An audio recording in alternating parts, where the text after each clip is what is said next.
Howdy, lieutenants and economists. The most volatile, evil, disgusting things on the planet, humans. If you have a video request, you can always go to assholeconsulting.com. Yeah, I am gonna charge you, kids. And that is the importance of not fucking up. You are such an asshole!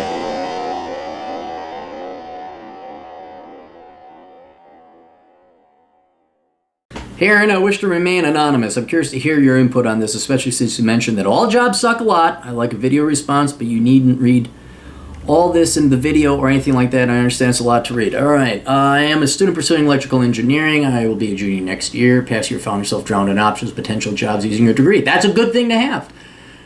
You're fairly smart, IQ 131, 136, work ethic, consider excellent, excel in school, network well with employers because of that. I chose E in particular because I'm fascinated by the abstract math in it and felt it's a better choice than a more software-oriented degree like computer science because I could teach myself that stuff online, but hardware involves expensive equipment. That's a good reason to go. That's a good insight there. I think I'm gonna borrow that and provide that for more information to future clients.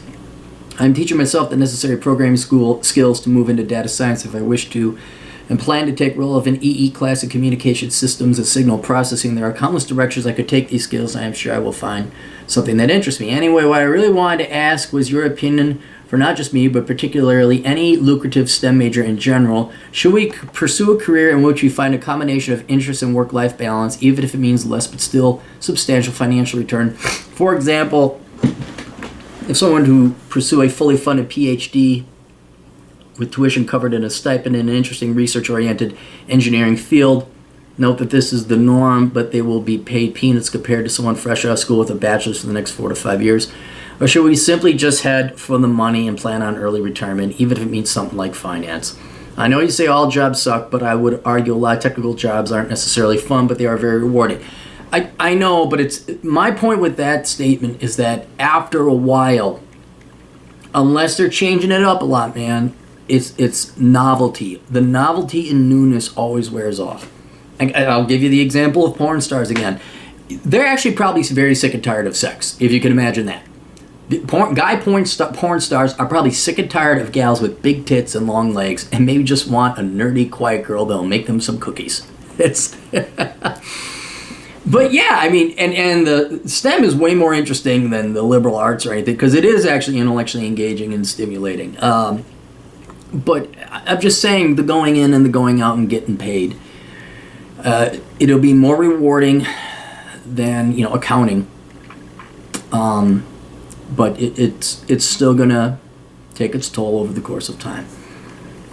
What I'm thinking is, would a 50-year-old me be happier retired with loads of freedom and plenty of money, but perhaps feeling my life is stagnant, or would I be happier working a rewarding, though still likely demanding technical field at the age, but with less freedom?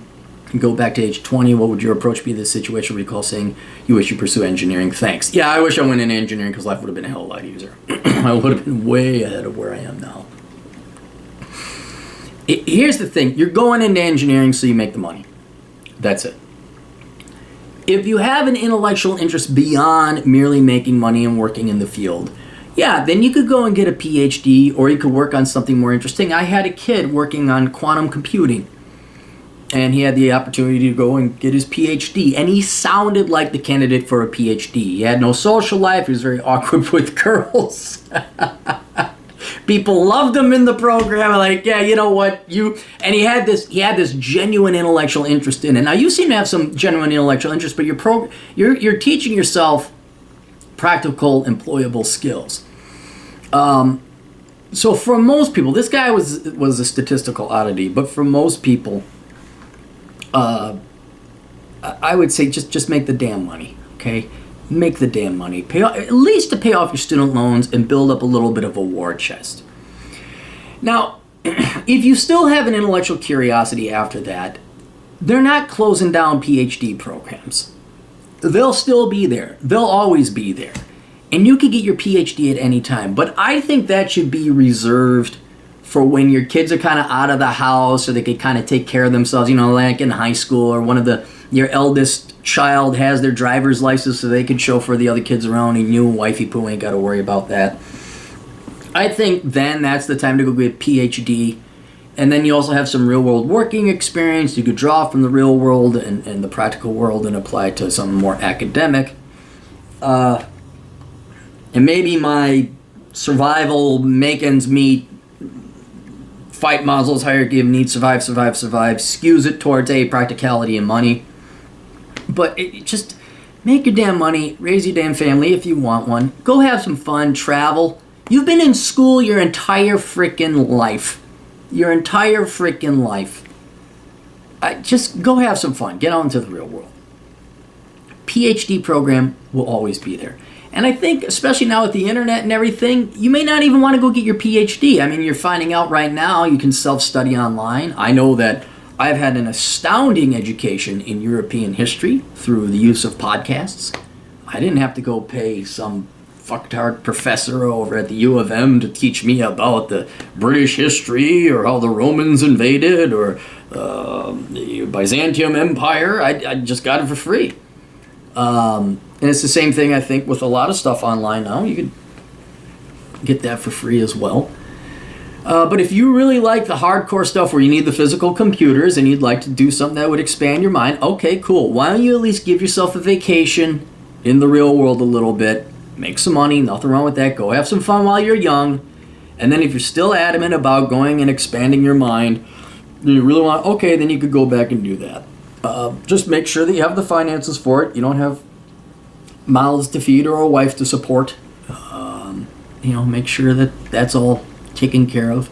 But, I mean, and a lot of this is going to be dependent if you're a bachelor or bachelorette. Yeah, if you got no responsibilities, you got no one to feed, yeah, then go ahead, get your PhD if you want. But right now, yeah, it's one of my thinking, would 50-year-old me be happier with loads of freedom and plenty of money? Yes, you would be.